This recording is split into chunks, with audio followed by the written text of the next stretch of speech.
Hello, I am Manjunath, MN, Assistant Professor of Zoology, Government First Grade College, Kolar. Today we shall discuss about the histology of mammalian liver. I will share the screen.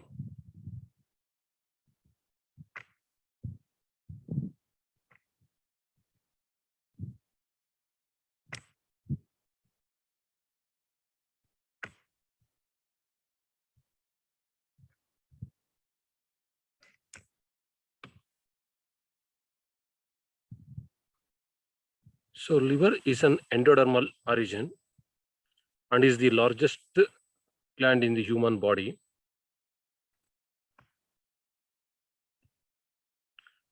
Liver is the busiest and also is the largest chemical factory in the body. The liver is situated in the upper part of the abdominal cavity towards the right side. It is made up of 4 loops, one large right loop, another one the wedge-shaped left loop, and the smaller quadrate and the caudate loops. These are the 4 loops of the liver. The liver is dark brown in color and its weighs about 1 to 2.3 kgs. The upper surface is covered to fit under the diaphragm. The upper surface is covered to fit under the diaphragm, which is separating the abdomen with the thorax. The upper and the lower surface of the liver are smooth, while the posterior surface has an irregular outline. Okay, ಅಂದ್ರೆ ಮೇಲ್ಭಾಗ anterior ಭಾಗ ಏನಿದೆ ಅದು smooth ಆಗಿರುತ್ತೆ, ಆದರೆ posterior surface irregular shape ಅಲ್ಲಿ ಇರುತ್ತೆ. And this is the picture of the section of mammalian liver. So it's showing all the parts, okay, of the liver. So this is the photographic picture taken through the camera, through the microscope. Okay, so there are various hepatic lobules are there. So in between the hepatic lobules, there is a portal area supplying blood to the liver. And the liver produces, the main function of the liver is it produces bile, and it is the region where many reactions take place. So many reactions are taking place in this liver. Hence it is called as the chemical factory of the body. It causes a deamination of amino acids. Okay, deamination of amino acids takes place in the liver, and it also stores the so many useful products such as the glycogen, cholesterol, proteins, fat soluble vitamins like A, D, E, and K, and water soluble vitamins like folic acids, riboflavin, niacin, and viridoxine, etc. These are all stored in the liver. It synthesizes vitamin A and plasma proteins and blood clotting factors. Okay, it also synthesizes vitamin A and also plasma proteins and also some blood clotting factors. The liver detoxifies blood and breaks down the worn out RBC. Okay. The liver detoxifying the blood and break down the worn out RBCs. When come to the histology of the liver is covered by a thin capsule of connective tissue called as the Glipson capsule. The entire liver is covered by a capsule which is called as Glipson capsule. Okay, it is a thin capsule of connective tissue called as the Glipson capsule, which covers the liver. On the posterior surface of the liver is the porta hepatis. Okay, so posterior surface is covered by a porta hepatis.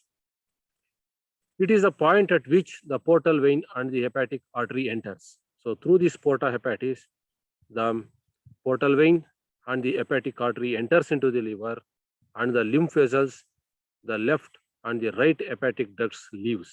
ಮತ್ತೆ lymph vessels right ಮತ್ತೆ left hepatic ducts ಅದರಿಂದ ಹೊರಗಡೆಗೆ ಹೋಗ್ತಾ ಇರೋದು. Okay, the right and the left hepatic duct join the common hepatic duct. ಈ ಒಂದು right ಮತ್ತೆ left hepatic ducts ಏನಿದಾವೆ, ಸೊ ದೀಸ್ ಡಕ್ಟ್ಸ್ ಜಾಯಿನ್ ಆಗಿ ಏನಾಗುತ್ತೆ, ಒಂದು ಕಾಮನ್ ಹೆಪಾಟಿಕ್ ಡಕ್ಟ್ ಆಗುತ್ತೆ. ಒಂದು common hepatic duct just outside the portal hepatis. ಅವೆರಡು ಹೊರಗಡೆ ಬರ್ತಾ ಇದ್ದಂಗೆ ಲೆಫ್ಟ್ ಹ್ಯಾಂಡ್ ಮತ್ತೆ ರೈಟ್ ಎರಡು ಕಾಮನ್ ಆಗಿ ಜಾಯಿನ್ ಆಗಿ ಒಂದು ಕಾಮನ್ ಹೆಪಾಟಿಕ್ ಪೋರ್ಟಲ್ ಹೆಪಾಟಿಸ್ ಆಗುತ್ತೆ. So the liver secretes the biles which collects in the gall bladder. ಈ ಲಿವರ್ ಏನ್ ಬೈಲ್ ಅನ್ನ ಸೆಕ್ರೇಟ್ ಮಾಡ್ತಾ ಇದೆ, so this will be stored in the gall bladder, and when we take the food, so when the food enters from the stomach into the duodenum, this bile juice will reaches the duodenum region of the small intestine. The connective tissue capsule of the liver enters in the porta hepatis and divides the liver into hexagonal lobules that are about 1 millimeter in length and visible in the naked eye.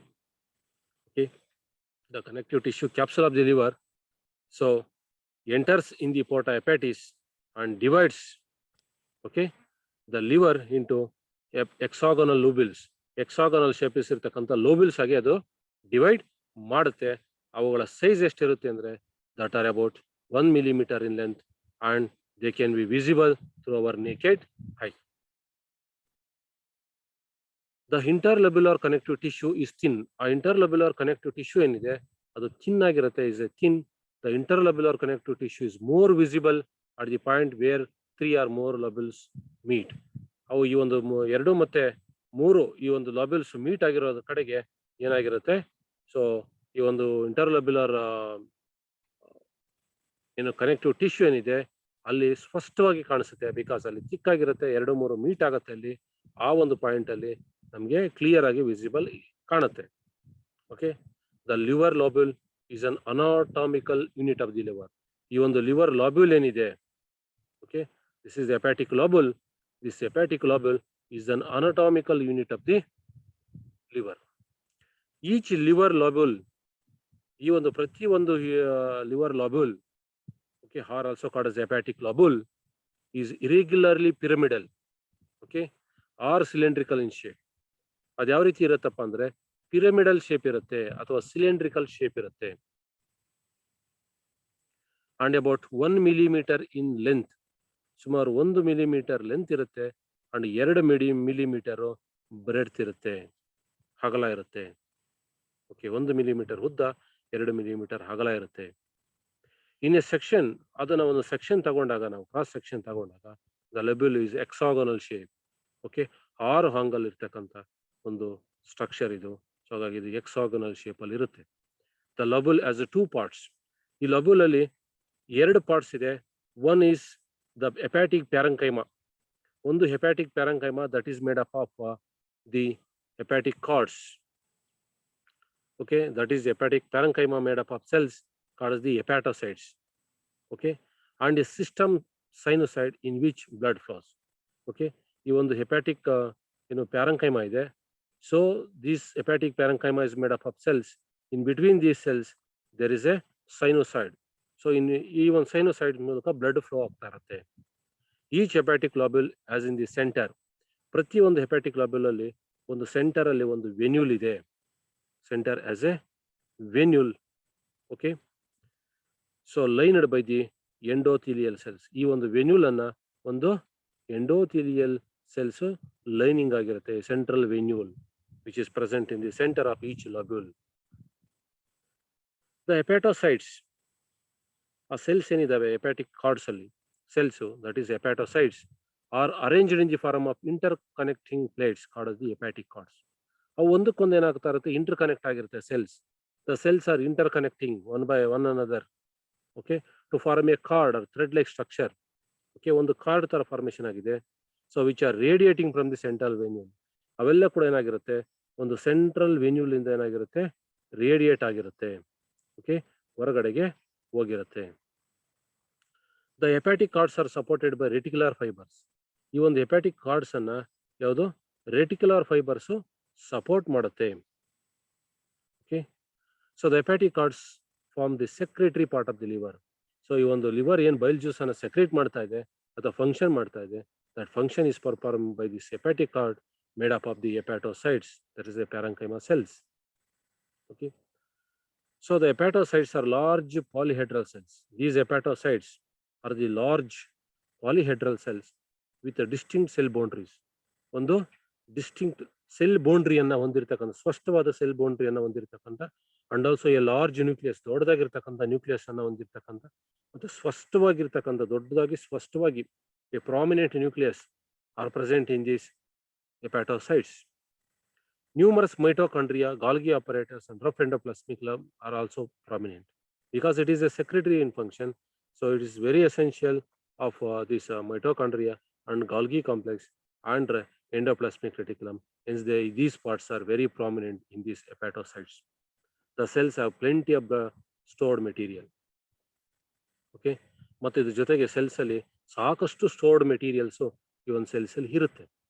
The cords anastomose or meet each other forming a network by the sinusoids.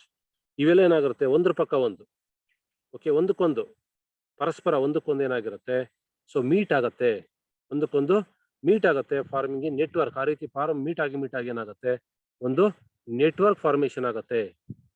Okay, so ಇದ್ರ ಮಧ್ಯದಲ್ಲಿ ಏನಿದಾವೆ, ಸೈನೋಸೈಡ್ಸ್ ಇದೆ. ಇದ್ರ ಮಧ್ಯದಲ್ಲಿ sinusoids ಇದೆ. In between there is a sinusoids. The sinusoids are the intralobular system of blood capillaries.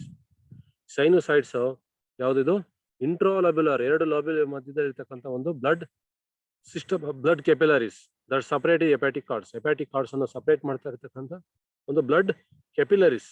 These sinusoids are anastomosing system of blood channels. ಇವು ಅಷ್ಟೇನೆ ಒಂದಕ್ಕೊಂದು ಏನಾಗಿರುತ್ತೆ, ಕನೆಕ್ಟ್ ಆಗ್ಬಿಟ್ಟು ಒಂದು ನೆಟ್ವರ್ಕ್ ತರ ಫಾರ್ಮೇಶನ್ ಆಗಿರುತ್ತೆ. ಓಕೆ, ಬ್ಲಡ್ ಚಾನಲ್ಸ್ ಒಂದಕ್ಕೊಂದು ಇಂಟರ್ ಕನೆಕ್ಟ್ ಆಗಿ ಒಂದು ನೆಟ್ವರ್ಕ್ ಫಾರ್ಮೇಶನ್ ಆಗಿದೆ. The blood flows toward the centre venule from the periphery. Blood ಏನಾಗುತ್ತೆ, ಕೊನೆ ಹಿಂದೆ ಏನಾಗುತ್ತೆ, ಸೆಂಟ್ರಲ್ ವೆನ್ಯೂಲ್ ವರ್ಗು ಬ್ಲಡ್ ಫ್ಲೋ ಆಗುತ್ತೆ. The sinusoids are lined by the endothelium cells. ಈ ಸೈನೋಸೈಡ್ಸ್ ಏನಿದೆ, ಬ್ಲಡ್ ಕೆಪಿಲರೀಸ್, ಅವುಗಳನ್ನ ಯಾವ್ದು ಲೈನಿಂಗ್ ಆಗಿದೆ, ಎಂಡೋಥಿಲಿಯಂ cells. Okay, that lie flattened against the liver cells. ಅವೇನಾಗುತ್ತೆ, ಲಿವರ್ ಸೆಲ್ಸ್ ಏನಿದೆ, ಹೆಪಾಟೋಸೈಡ್ಸ್, ಅವುಗಳಿಗೆ ಎಗೇನೆಸ್ಟ್ ಆಗಿ ಫ್ಲಾಟನ್ ಆಗಿದೆ. ನಮಗೆ ಸ್ಮಾಲ್ ಡಾರ್ಕ್ಲಿ ಸ್ಟೇನಿಂಗ್ ನ್ಯೂಕ್ಲಿಯಸ್, ಅವುಗಳಲ್ಲಿ ಸಣ್ಣದಾಗಿ ಒಂದು ಡಾರ್ಕ್ಲಿ ಸ್ಟೇನಿಂಗ್ ಇರತಕ್ಕಂಥ ಒಂದು ನ್ಯೂಕ್ಲಿಯಸ್ ಇರುತ್ತೆ. The cytoplasm form a thin film bordering the sinusoids. Okay, so the cytoplasm form a thin film bordering the sinusoids. In between them are the stellate or star shaped von Kupffer cells.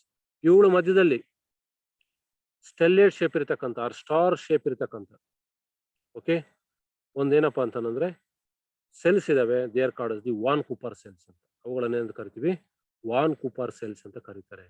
The Kupffer cells appears to ಲೈ in the sinusoids attached to the cords by thin strands by cytoplasmic process. ಈ Kupffer cells ಏನಪ್ಪಾ ಅಂದ್ರೆ sinusoids lie in the sinusoids ಅಲ್ಲಿ ಅಡಗಿರುತ್ತೆ, attach to the ಕಾರ್ಡ್ಸ್ಗೆ, hepatic cords ಏನಿದಾವೆ ಆ hepatic ಕಾರ್ಡ್ಸ್ಗೆ ಸೊ ಅಟ್ಯಾಚ್ ಆಗಿರುತ್ತೆ. ಬೈ ಯಾವುದ್ರ ಮೂಲಕ ಅಂದ್ರೆ strands, the cytoplasmic processes. Okay, thin strands, ತೆಳ್ಳಗಿರ್ತಕ್ಕಂಥ ಒಂದು ಸ್ಟ್ಯಾಂಡ್ಸ್ ಮೂಲಕ, ಓಕೆ, ಅದು ಸೈಟೋಪ್ಲಾಸ್ಮಿಕ್ ಪ್ರೋಸೆಸ್. ಅವು ಥಿನ್ ಸ್ಟ್ಯಾಂಡ್ಸ್ ಯಾವ್ದಪ್ಪ ಅಂದ್ರೆ ಸೈಟೋಪ್ಲಾಸ್ಮಿಕ್ ಪ್ರೋಸೆಸ್, ಅವುಗಳ ಮೂಲಕ ಏನಾಗಿರುತ್ತೆ, ಇದು ಸೊ ಅಟ್ಯಾಚ್ ಆಗಿರುತ್ತೆ. The Cooper cells are phagocytic in function. The main function of these Cooper cells are phagocytic. ಅಂದ್ರೆ ಫಾರಿನ್ ಪಾರ್ಟಿಕಲ್ ಯಾವುದೇ ಬಂದ್ರೆ ಆ ಫಾರಿನ್ ಪಾರ್ಟಿಕಲ್ಸ್ ಅನ್ನ ಕಿಲ್ ಮಾಡ್ತಕ್ಕಂಥ ಒಂದು ಕೆಲಸ ಈ ಒಂದು ವಾನ್ ಕೂಪರ್ ಸೆಲ್ಸ್ ಮಾಡುತ್ತೆ. In the hepatic parenchyma there is a network of bile canaliculi form around the hepatocytes. Okay, in the hepatic parenchyma, ಈ ಒಂದು ಹೆಪಾಟಿಕ್ ಸೈಟ್ಸ್ ಏನಿದೆ, hepatic parenchyma, there is a network of bile canaliculi form around the hepatocytes. ಈ hepatocytes ಸುತ್ತಲೂ ಏನಾಗಿದೆ, ಒಂದು canaliculi formation ಅನ್ನು ಮಾಡಿದೆ. Between the hepatocytes there are many channels are called as canaliculi. ಈ ಒಂದು ಹೆಪಾಟೋಸೈಟ್ಸ್ ಮಧ್ಯೆ ಮೆನಿ ಚಾನಲ್ಸ್, ಅನೇಕ ಚಾನಲ್ಸ್ ಇದೆ. So to pass the bile So that is called as the canaliculi. The canaliculi lie around the interface between the adjacent hepatocytes or microvilli protrude into it. Each hepatocyte forms a canaliculus with the adjacent cells. ಪ್ರತಿ ಒಂದು ಪಕ್ಕದಲ್ಲಿರ್ತಕ್ಕಂಥ ಒಂದು cell ಜೊತೆಗೂ ಕೂಡ ಏನಾಗುತ್ತೆ ಒಂದು channel ಅನ್ನ ಕ್ಯಾನಲುಕುಲೈಯನ್ನ formation ಮಾಡಿರುತ್ತೆ. ಪ್ರತಿ ಹೆಪಾಟೋಸೈಟ್ಸ್ ಇನ್ನೊಂದು ಹೆಪಾಟೋಸೈಟ್ ಜೊತೆ ಒಂದು ಚಾನಲ್ ಅನ್ನ ಫಾರ್ಮೇಶನ್ ಮಾಡಿದೆ. The bile flows in the system of canaliculi towards the periphery of the lobule. ಈ ಬೈಲು ಏನಾಗ್ತಾ ಇದೆ flows in the system of canaliculi towards the periphery of the lobule. The bile canaliculi empty into the canals that drain into the bile ductules. ಈ ಸಣ್ಣ ಕ್ಯಾನಲುಕುಲೈ ಏನಿದೆ ಸಣ್ಣ channels ಅವೆಲ್ಲ ಏನಾಗುತ್ತೆ drain ತಗೊಂಡೋಗಿ ಅದನ್ನ ಒಂದು ಬೈಲ್ ಜ್ಯೂಸ್ ಅನ್ನ ಎಲ್ಲಿಗೆ ಬಿಡುತ್ತೆ ದೊಡ್ಡದಾಗಿರ್ತಕ್ಕಂಥ ಡಕ್ಸ್ ಬಿಡುತ್ತೆ. ಅವುಗಳನ್ನ ಬೈಲ್ ಡಕ್ಟ್ಯೂಲ್ಸ್ ಅಂತ ಕರಿತೀವಿ. ಇವು ಒಂದ್ಸರಿ bile ductules which join up to form the bile duct. ಒಂದು ಮೇನ್ ಬೈಲ್ ಡಕ್ಟ್ ಆಗುತ್ತೆ that seen in to the portal area. ಆ ಒಂದು ಬೈಲ್ ಡಕ್ಟ್ ಅನ್ನ ನೀವು ಎಲ್ಲಿ ನೋಡ್ಬೋದು ಪೋರ್ಟಲ್ ಏರಿಯಾದಲ್ಲಿ ನೀವು ನೋಡ್ಬೋದು. ಓಕೆ, ಪೋರ್ಟಲ್ ಇಲ್ಲಿ ಬೈಲ್ ಡಕ್ಟ್ ಜಾಯಿನ್ ಆಗುತ್ತೆ. ಇವೆಲ್ಲ ಕೂಡ ಸಣ್ಣದಿರ್ತಕ್ಕಂಥ ಈ ತರ ಬೈಲ್ ಡಕ್ಟ್ಸ್ ಅಲ್ಲಿ ಜಾಯಿನ್ ಆಗುತ್ತೆ. ಈ ಬೈಲ್ ಡಕ್ಟ್ಸ್ ಫೈನಲಿ ಜಾಯಿನ್ ಆಗಿ ಕಾಮನ್ ಬೈಲ್ ಡಕ್ಟ್ ಆಗುತ್ತೆ. These hepatic ducts leave the liver. ಈ ಒಂದು ಹೆಪಾಟಿಕ್ ಡಕ್ಟ್ಸ್ ಲಿವರ್ ಅಂದ ಹೊರಗಡೆ ಹೋಗಿ at the site of the portal hepatis. ಇವು ಪೋರ್ಟಲ್ ಹೆಪಾಟಿಸ್ ಕೆಳಗಡೆ ಭಾಗದಲ್ಲಿ ಲಿವರ್ನ ಒಂದು ಪೋಸ್ಟೀರಿಯರ್ ಸೈಡ್ ಅಲ್ಲಿ ಪೋರ್ಟಾ ಹೆಪಾಟಿಸ್ ಇದೆ. ಅಲ್ಲಿ ಏನಾಗುತ್ತೆ ಜಾಯಿನ್ ಆಗುತ್ತೆ. ಜಾಯಿನ್ ಆಗ್ಬಿಟ್ಟು ಕಾಮನ್ ಹೆಪಾಟಿಕ್ ಡಕ್ಟ್ ಆಗುತ್ತೆ. Join to form a common hepatic duct. The hepatic duct is lined by columnar epithelium. ಈ ಒಂದು ಹೆಪಾಟಿಕ್ ಡಕ್ಟ್ಸ್ ಅನ್ನ ಲೈನ್ ಮಾಡಿದೆ ಅಂದ್ರೆ ಕವರಿಂಗ್ ಆಗಿದೆ. ದಟ್ ಈಸ್ ಕಾಲಮ್ನಾರ್ ಎಪಿಥೆಲಿಯಂ ಇಂದ ಸರೌಂಡೆಡ್ ಬೈ ಸ್ಮೂತ್ ಮಸಲ್ಸ್. ಅದರ ಸುತ್ತಲೂ ಸ್ಮೂತ್ ಮಸಲ್ಸ್ ಇದೆ. And covered by an outer layer of connective tissue. ಅದರ ಸುತ್ತಲೂ ಒಂದು ಕನೆಕ್ಟಿವ್ ಟಿಶ್ಯೂ ಕವರ್ ಆಗಿದೆ. At the junction where two or more lobules meet, there island of connective tissue that denser and contains in it. So ಈ ತರ more lobules, okay, two or more lobules ಏನಿದೆ ಈ ಒಂದು hepatic ಲಾಬಲ್ಸ್ meet ಆಗ್ತಕ್ಕಂಥ ಒಂದು place ಅಲ್ಲಿ ಒಂದು small Highlands ಇದೆ. Okay, small Highlands of connective tissue. ಆ ಹೈಲ್ಯಾಂಡ್ಸ್ ಯಾವ್ದ್ರಿಂದ ಮೇಡಪ್ ಆಗಿದೆ connective tissue that is denser and contains it. The sections of the hepatic artery, the hepatic vein and the bile duct, this forms the portal vein. ಒಂದು portal region ಅಲ್ಲಿ ತಗೊಂಡಾಗ ಏನಿರುತ್ತಪ್ಪ ಅಂದ್ರೆ hepatic artery ಇರುತ್ತೆ, hepatic vane ಇರುತ್ತೆ and Bail duct ಇರುತ್ತೆ. ಇಷ್ಟಿರುತ್ತೆ ಆ portal ಏರಿಯಾದಲ್ಲಿ. ಅಂದ್ರೆ ಒಂದು ಜ್ಯೂಸ್ ಅನ್ನ ಮತ್ತೆ ಬ್ಲಡ್ ಅನ್ನ ಕ್ಯಾರಿ ಮಾಡ್ತಕ್ಕಂಥ ಪ್ಲೇಸ್ ಅಲ್ಲಿ. ದ ಹೆಪಾಟಿಕ್ ಆರ್ಟರಿ ಈ ಸ್ಮಾಲ್. ಹೆಪಾಟಿಕ್ ಆರ್ಟರಿ ಏನಿದೆ ತುಂಬಾ ಚಿಕ್ಕದಾಗಿದೆ. ಈ small thick walled. Okay, thick wall ಇರುತ್ತೆ. ವಾಲ್ ಅದರದ್ದು ತುಂಬಾ ಥಿಕ್ ಆಗಿರುತ್ತೆ ಹೆಪಾಟಿಕ್ ಆರ್ಟರಿದು. The vein has a larger. Vein ತಗೊಂಡ್ರೆ ವೇನ್ ಲಾರ್ಜರ್ ಇರುತ್ತೆ. ಲಾರ್ಜರ್ ಲುಮೆನ್ ಇರುತ್ತೆ ವೇನ್ದು. ಅಂಡ್ ಥಿನ್ ವಾಲ್ ಇರುತ್ತೆ. ಲುಮೆನ್ ಲಾರ್ಜರ್ ಇರುತ್ತೆ ಬಟ್ ಥಿನ್ ವಾಲ್ಡ್ ಇರುತ್ತೆ. And the bile duct is lined by columnar epithelium. ಆದ್ರೆ ಬೈಲ್ ಡಕ್ಟ್ದು ಯಾವ್ದಿರುತ್ತೆ ಕಾಲಮ್ನಾರ್ ಎಪಿಥೆಲಿಯಂ ಇಂದ ಕವರ್ ಆಗಿರುತ್ತೆ. ಓಕೆ, ಈ ಪೋರ್ಟಲ್ ಏರಿಯಾದಲ್ಲಿ, ಓಕೆ, ಪೋರ್ಟಲ್ ಕೆನಾಲ್ ಅಲ್ಲಿ ಸೊ ಈ ಒಂದು ಮೂರು ಇವೇನಿದಾವೆ hepatic artery, hepatic vein and the bile duct. This hepatic artery is thick-walled, and the hepatic vein is larger lumen but thin-walled, and the bile duct is lined by columnar epithelium. The blood supply to the liver is peculiar. ಅಂದ್ರೆ blood ಲಿವರ್ಗೆ supply ಕೊಡ್ತಕ್ಕಂಥದ್ದೇ ಒಂದು ವಿಶೇಷ ರೀತಿಯಲ್ಲಿ. It's a peculiar method. ಎಲ್ಲಿಂದ ಬರುತ್ತೆ? The hepatic artery enters the portal hepatis and nourishes the liver tissue. Hepatic artery ಏನ್ ಮಾಡುತ್ತೆ? ಹೆಪಾಟಿಕ್ ಒಳಗಡೆಗೆ, ಓಕೆ, ಪೋರ್ಟಲ್ ಹೆಪಾಟಿಸ್ಗೆ ಒಳಗಡೆ ಪೋರ್ಟಲ್ ಹೆಪಾಟಿಸ್ಗೆ ರೀಚ್ ಆಗುತ್ತೆ. ಮತ್ತೆ ಹೆಪಾಟಿಸ್ ಬೇಕಾಗಿರ್ತಕ್ಕಂಥ ಫುಡ್ ಅಂಡ್ ನ್ಯೂಟ್ರಿಷನ್ ಮತ್ತೆ ಆಕ್ಸಿಜನ್ ಎಲ್ಲವನ್ನ ಇದೇನ್ ಮಾಡುತ್ತೆ? ಸಪ್ಲೈ ಕೊಡುತ್ತೆ. The liver also receives large amount of venous blood. ಇದ್ರ ಜೊತೆಗೆ ಲಿವರು ವೀನಸ್ ಬ್ಲಡ್ ಕೂಡ ರಿಸೀವ್ ಮಾಡುತ್ತೆ. ಎಲ್ಲಿಂದ ಅಂದ್ರೆ from the hepatic portal vein. Hepatic portal vein ಎಲ್ಲಿಂದ ಬರುತ್ತೆ? ಇಂಟೆಸ್ಟೈನ್ ಇಂದ ಬರುತ್ತೆ, ಪ್ಯಾಂಕ್ರಿಯಾಸ್ ಇಂದ ಬರುತ್ತೆ, ಸ್ಪ್ಲೀನ್ ಇಂದ ಬರುತ್ತೆ. This hepatic portal vein also reaches the liver. Okay, both the hepatic artery and the portal vein enters through the porta hepatis. Okay, hepatic artery ಮತ್ತೆ portal vein enters through the portal hepatis. Portal hepatis ಮೂಲಕ entry ಆಗುತ್ತೆ and divide it into large interlobular branches. Enters into large interlobular branches between the lobes and further into smaller interlobular branches which run in the connective tissue between the lobules or the portal area.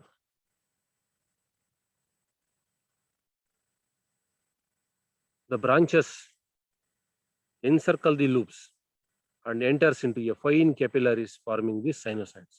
The branches ಏನಾಗುತ್ತೆ ಎನ್ಸರ್ಕಲ್ ಆಗುತ್ತೆ ಯಾವುದನ್ನ ಲೂಬ್ಸ್ ಅನ್ನ and enters into the fine capillaries. Okay, so fine capillaries ಆಗುತ್ತೆ farming the ಸೈನೋಸೈಡ್ಸ್. ಆಮೇಲೆ ಏನಾಗುತ್ತೆ ಇದು ಸೈನೋಸೈಡ್ಸ್ ಆಗಿ convert ಆಗುತ್ತೆ ಒಳಗಡೆಗೆ ಎಂಟ್ರಿ ಆದ್ಮೇಲೆ. ಓಕೆ, ಈ ಒಂದು ಪೋರ್ಸ್ ಬೈಲ್ ಡಕ್ಟ್ ಇದ್ರ ಮೂಲಕ ಇಲ್ಲಿ ಸೆಂಟ್ರಲ್ ವೇನ್ ಮೂಲಕ ಎಂಟ್ರಿ ಆದ್ಮೇಲೆ ಇದೇನಾಗುತ್ತೆ ಸ್ಮಾಲ್ sinusoids ಆಗಿ ಡಿವೈಡ್ ಆಗುತ್ತೆ. The blood enters into the central venule that passes down the lobule. Okay, blood central ವೆನ್ಯೂಲ್ಗೆ ಎಂಟ್ರಿ ಆಗಿರ್ತಕ್ಕಂಥದ್ದು ಸೆಂಟ್ರಲ್ ವೆನ್ಯೂಲ್ ಇಂದ ಲೋಬ್ಯೂಲ್ಸ್ ಒಳಗಡೆಗೆ ಎಂಟ್ರಿ ಆಗುತ್ತೆ. The central venule meets the other venule of the adjacent lobules and combine to form a hepatic vein. ಈ central venule ಮತ್ತೊಂದರ central venule ಮತ್ತೊಂದರ central venule ತರ ಎಲ್ಲ ಸೆಂಟ್ರಲ್ ವೆನ್ಯೂಲ್ಸ್ ಒಂದಕ್ಕೊಂದು ಮೀಟ್ ಆಗುತ್ತೆ, form a common hepatic vein ಆಗುತ್ತೆ. The hepatic vein carries the deoxygenated blood. ಈ hepatic vein deoxygenated blood ಅನ್ನು ಕ್ಯಾರಿ ಮಾಡುತ್ತೆ. Okay, out of the liver and exist at the porta hepatis. ಮತ್ತೆ ಹೊರಗಡೆ ಬರುತ್ತೆ ಎಲ್ಲಿ ಮೂಲಕ ಅಂದ್ರೆ ಪೋರ್ಟಾ ಹೆಪಾಟಿಸ್ ಮೂಲಕ. ಓಕೆ, ಸೊ ಇಷ್ಟು the details about the histology of the mammalian liver. Okay, thank you very much.